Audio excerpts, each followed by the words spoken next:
Hey guys, KinoFlex here. The newest Captain America movie is coming out soon, and the actor currently taking up the mantle of Captain America, Anthony Mackie, recently created controversy over his comments he made on what he feels Captain America should represent.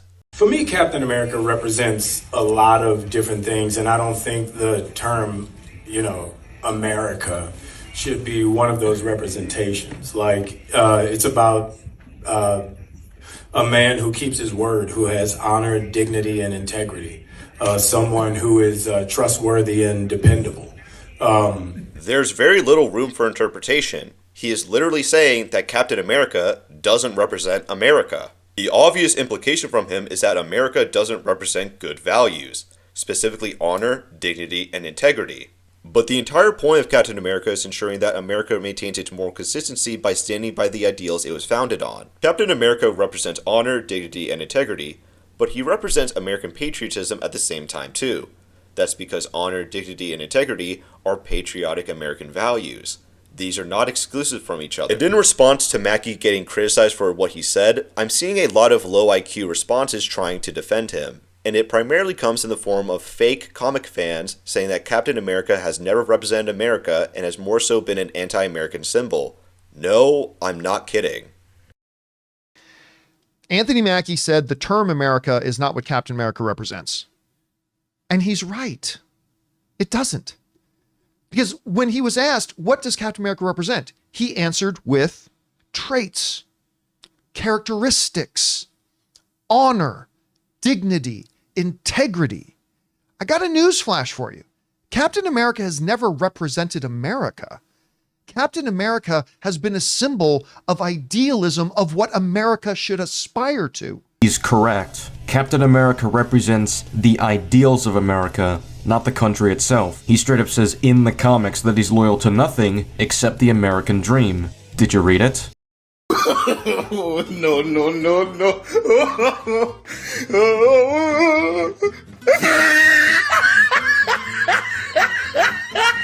You can tell that these guys have never picked up a Captain America comic in their lives because they get this core aspect of the character so wrong. And guess what? America's a country that hates itself. I mean, everybody knows that. I didn't just say something that's a hot take. You all know that. Everybody agrees. So when somebody who's more on the left thinks, well, Captain America should represent left America. Somebody on the right will think, well, Captain America represents the right-wing America, right? So what is he supposed to say? Does Captain America represent the term America? No, he's a symbol for America. He's an inspiration for America. He's supposed to uphold and embody the highest ideals that America strives for. While it's true that political parties in the United States have conflicting visions from one another on what they want America to be, what this Canadian gets wrong is a mischaracterization that none of them want to preserve pre-existing aspects or ideals that are understood to be American. Being patriotic and being idealistic are not at odds with one another, and Captain America fights to preserve our pre-existing values and ideas as well as paving forward to a better tomorrow. And saying the average American doesn't hold those values in an attempt to pander to non-Americans is just a blatant anti-American screed. We also get anti-American grifters such as SK shamelessly lying about several things about our country, such as that we are cruel towards immigrants. The same man intends to use the law to terminate the CBP One app, an app which was created and commonly used to help people immigrate to America legally. He tries to justify it by saying it would be used to smuggle in illegals, but the app only expanded its features to aid unauthorized migrants in 2023, which is over 2 years after the app was originally created. If the extension of features in 2023 were the issue, he could have just banned those features as opposed to banning the app entirely. Additionally, the context of the app accommodating unauthorized migrants is specifically for cases where they're seeking protection from human rights violations from their home countries. This is what we refer to as asylum seeking. So Trump has actively made it more difficult for people to legally immigrate based on his inability to moderate a phone app, and for that same reason is cutting off opportunities for asylum seekers to seek safety for their families from human rights violations in their home countries. I love the implication from SK that wanting a functioning border and for people to come into the country legally is somehow anti-American. But okay, let's address this. The elimination of the CBP One app is completely constitutional and humane. There is no natural right for illegal immigrants or people claiming to be refugees to wait in the United States while their case is heard. This has always been a policy that has either been enforced or not enforced. It was enforced by Orange Man in his first term, and it wasn't enforced by Dark Brandon when he was president. Instead, he allowed for the catch and release of people who would literally say anything to be let into the country. The issue with the app is that processing people claiming to be refugees is faster than the asylum hearings that follow. The CBP One app does not provide anyone asylum. It's essentially a two-step process where they have to get past Border Patrol and then have an asylum hearing to determine if they really are a refugee. The app effectively bypassed Border Patrol and allowed for a 2-year wait period for the asylum hearing, but it doesn't do anything to optimize processing for step 2. So a lot of people get into the country and on the list for asylum hearings, but the processing of the asylum hearings isn't sped up, so that backlog only grows longer. Currently, the courts are backlogged by over 1 million cases. So what happens when someone's wait period ends but they haven't had their asylum hearing yet? Well, they have to leave the country. Now, I understand people feel bad for legitimate asylum seekers that have to leave, but the problem is that a lot of quote-unquote asylum seekers are actually criminals gaming the system by pretending to be ones. It's insanely easy to abuse the app. After watching that vice presidential debate last night, I was curious just how easy that CBP One app was to use. So I downloaded it. So once you create an account from the main page, you just have to choose if you're the smuggler or the smugglee. Then you just got to fill in basic info, first name, last name, all the basics. I don't know my gender yet. I'm still figuring that out. Now it's time to take a selfie, and passport or any identification is also optional. Then it asks you which state you're headed to. I said I didn't know the address. I didn't know the city. I just chose California, and then I added the first zip code that Google gave me for California. And that's it. I'm good to go. It does let you choose between like 8 different bridges to meet under. I chose the Eagle Pass Bridge to meet under. I just have to wait until noon, so a couple more hours to actually make my appointment. Now I know what you're saying. That's not you, that's Carlos Mencia. Correct. I was just trying to show you how easy it was to register. I'm just a white dude from Michigan. This took me 5 minutes. Someone who really wants to get into this country, get temporary asylum with open-ended expiration dates, they'll just use their own picture. I said I have no documentation, I have no ID, no passport, no license. There is no way to cross-check who I say I am with who I really am. All they go off of is the picture that you submit. Criminals use the app to gain legal entry and then just stick around even after their time is up because why wouldn't they? There's just so many of them for ICE to keep track of that they can just go under the radar. And in the case of legitimate asylum seekers who have the insane backlog to get through, they can't get processed before their time is up. They either have to stick around overstaying their wait period becoming illegal immigrants or leave despite having legitimate claims of being an asylum seeker. We hear a lot about how we need to have kindness in our hearts and to embrace policies that treat asylum seekers humanely, but that's not what this policy did. Instead, it made the situation worse by encouraging a bunch of people from across the world to commit asylum fraud under the pretense that they would eventually be given citizenship, which was never going to happen, and they're only now just realizing that. The only thing it accomplished was causing a crisis at our southern border with tons of people we couldn't properly verify are refugees. This, of course, led to various criminals claiming to be refugees coming into our country to commit crimes such as murder, rape, drug trafficking, sex trafficking, you name it. One of said cases was the tragic murder of Laken Riley, a college student who was murdered by an illegal immigrant falsely claiming asylum and was arrested twice for 2 separate crimes committed prior in New York City and Georgia, but was let go because of on-the-book sanctuary city laws that directly led to him horrifically murdering her. These are the types of people that SK is running to the defense of, at other people's expense. Murder and rape is okay if it means defending the honor of a rich, out-of-touch Hollywood actor.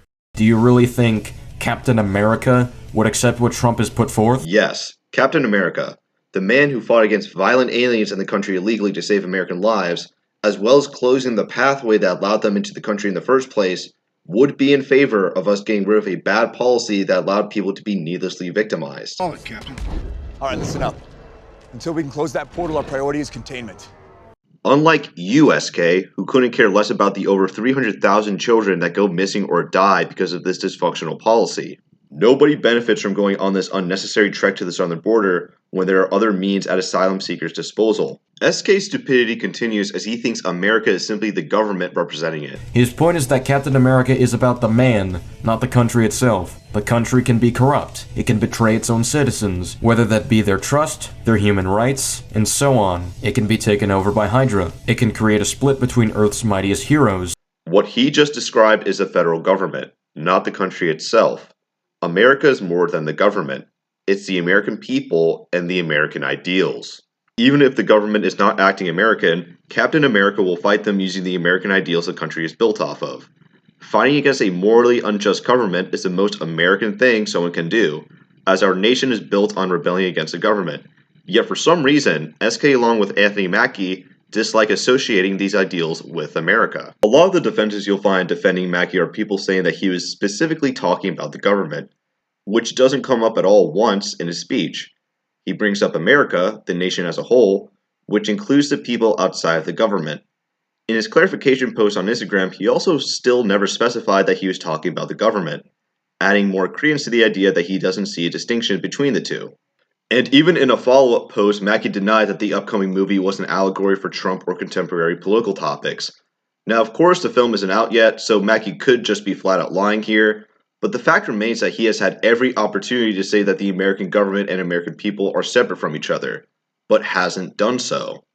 That of course still doesn't stop SK from making shit up out of thin air, some of which even goes against what Mackie himself said. SK has zero proof to suggest that Trump is an allegory for the villains in this film. For all we know, it could be Joe Biden.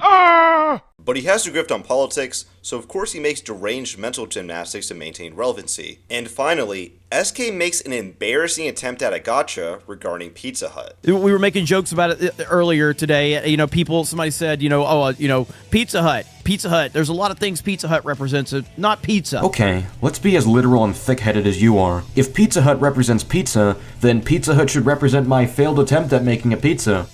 Wait, you mean Pizza Hut represents high-quality pizza, which would be the ideal for them to strive for? Well, pizza is in the name, so why can't my awful pizza that gets resented by everyone be represented by Pizza Hut? What is this point? Good quality pizza is still pizza. Nowhere in your incoherent rambling did you refute the fact that Pizza Hut's name and brand identity represent pizza. This is just pure sophistry, no different from some pseudo-intellectual trying to argue that water and agua are not one and the same. You gave the example, one of your arguments against the biological definition of woman was that we didn't know about chromosomes many years ago. Well, first of all, I don't think biological sex is defined in terms of chromosomes. But let's just use the example of water. Maybe we could agree that water is H2O. That was true even before we knew about chemistry. That was the definition of water before anybody knew anything about chemistry, before we knew about H2O, back when Aristotle thought water was just an element. Nevertheless. This isn't true. That water has not always been H2O? Yeah, all you have to do is cross the Mexican border. And over there, it's aqua. That's H2O, not water. Aqua means water. Aqua is water. It's a different term. Actually, it's agua. It's not aqua, right? Dumb fuck. Obviously, when anyone talks about pizza in a positive context, they are referring to good, well-made pizza. Being pedantic and denying that Pizza Hut prioritizes pizza first and foremost is an idiotic hill to die on. They don't prioritize sushi, they don't prioritize tacos, they don't prioritize macarons, they don't prioritize croissant, they prioritize pizza. When somebody suggests getting food at Pizza Hut, everyone thinks of pizza, not any of those other foods listed.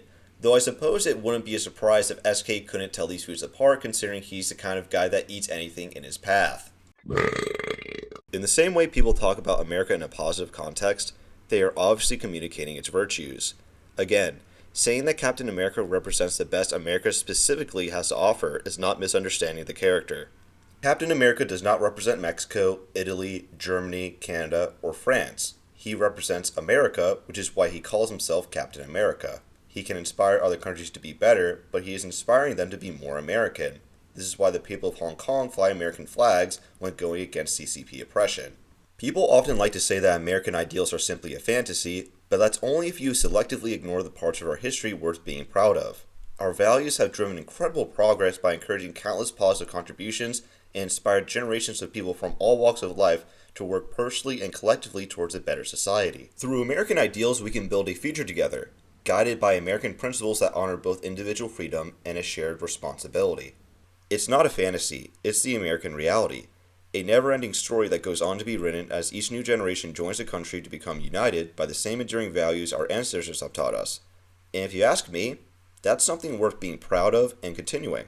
At this point in the video, I'd like to tackle some fake comic fans sharing out-of-context panels and completely misrepresenting the stories. One of the most common ones is a panel of Cap lecturing a crowd on how America is not the greatest country in the world. In most contexts I've seen this posted is to justify prejudice or hatred towards the United States and its underlying values. None of the people posting this can tell you what issue this is from or what the context is. This is from a what-if story where America is turned into a totalitarian state that doesn't resemble anything like America and is said to be forcefully transformed into a monarchy by a fake Captain America, which is the opposite of what America is, as it is a representative republic. The solution for the real Captain America is to launch an insurrection in the same way our founding fathers did for the American Revolution and restore American values. This matters because it's not an anti-American message, but a pro-American one as he demonstrates himself as an American civic nationalist promoting American exceptionalism. He is representing America against an anti-American threat, so people posing this to say that America as a whole is bad are really just saying that traditional America is great without even realizing it. If you'd like to read up more on what makes Captain America a nationalist, then I would recommend the book Captain America and the Nationalist Superhero, Metaphors, Narratives, and Geopolitics by Jason Dittmer. But something to take note of is that it's incredibly simple to be a nationalist. If you believe that your nation, based on racial, cultural, or value-based lines, is a unique nation and wish to preserve that fact, you are a nationalist. Another arc in the comics people like to bring up is when Steve briefly takes up the mantle of Nomad after a prominent politician is revealed to be the head of the secret empire. Something worth pointing out is that despite calling himself Nomad, his comic book was still titled Captain America, because the point of this arc was him realizing that the inherent goodness of America is still true despite whatever a corrupt government official does while in power. When Steve gets the title of Captain America taken away from him so that John Walker can be the new Captain America, Steve is offered to become Nomad again, which he refuses because he makes it clear that he is not a nomad, as he has a country, America, and will continue to serve the interests of America and its people specifically. This is where he briefly becomes the captain, which is a more accurate way of viewing him in Infinity War, as nobody refers to him as a nomad. And you can't say that he abandoned the country as a whole because he becomes Captain America once again in Endgame. The Nomad story arc is really the most straightforward answer in establishing that Captain America represents America. When Steve Rogers temporarily disassociated himself from the mantle because he found himself unable to represent America, he literally stops calling himself Captain America, which means conversely, that the title of Captain America is inherently bound to representing America. While Captain America has never been shy about telling it how he sees it, he has never totally or even verbally disowned his country or fellow Americans in general, which is what it sounds like Mackie is saying. Cap represents the people of America, not the government. We're in a political climate right now where if Mackie had said that and something along the lines of Cap is all about bringing the power back to the people and not allowing government corruption to ruin the country, he could have had a lot of people rooting for him instead of against him. But Chris Evans said what Mackie said too back in 2011. You're only criticizing Anthony Mackie because he's black. No, it has nothing to do with Mackie being black. Chris Evans is also an idiot for trying to remove Captain America's American roots as well. Anthony Mackie is getting shit on more than Chris Evans now because he decided to stupidly make this statement a few weeks before his movie came out. Also, Chris Evans has always been criticized for his political opinions. Before likes went private on Twitter, prominent conservative commentator Ben Shapiro's only like on his account was of Chris Evans seething about him to make fun of him. And he's also faced backlash for disassociating from friends because of political differences. The idea that Chris Evans has never been criticized for his opinions is just simply untrue. And while we're on the subject, Anthony Mackie as Captain America also doesn't get hate simply for being black. His iteration of the character gets hate because the show where he deaths as Captain America was terrible. We never got an even-handed approach to the issues of what is wrong with the United States, and we didn't get a message saying, the system is messed up, so let's fix it. We instead got a message communicating, the system is messed up, so let's burn it down and install incoherent economic and political ideologies. I mean, seriously, the emotional climax of the show is him downplaying terrorism. You did your part in dealing with those terrorists, now we'll do ours. You have to stop calling them terrorists.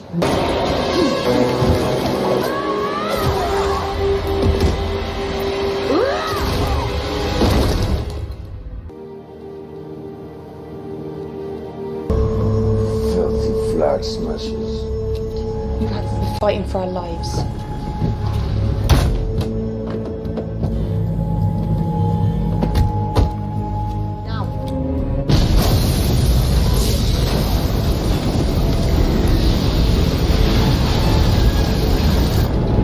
There were still people in there. This is the only language these people understand. You have to stop calling them terrorists. What else would we call them? Trucks are almost here. Worst case scenario, we kill the hostages. Either way, our message gets out to the world. We're supposed to use them to negotiate.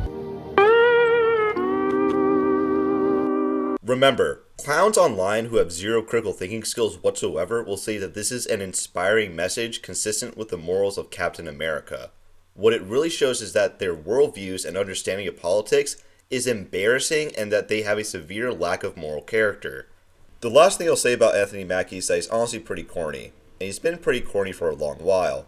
I know some people like the guy because he puts off a persona that he's not down with the current direction of Hollywood, but the guy is still a lapdog for Hollywood executives at the end of the day. All he does is performatively complain to distance his public image away from any controversy while never suggesting anything of substance to resolve the ongoing problems within the entertainment industry. In other words, the exact same kind of nothing statements he gives as Captain America. Some people might say that Mackie deserves some slack because Disney probably forced him to say what he said, but even if that's true, I still don't respect it because that's blatantly selling out, which is what he based his entire persona off of not doing. And if you're not willing to stick up to Disney for getting you to say something stupid, then you're not really worth the respect from me at least, especially when the character you're supposedly proud of playing is known for never backing down from what they believe is right.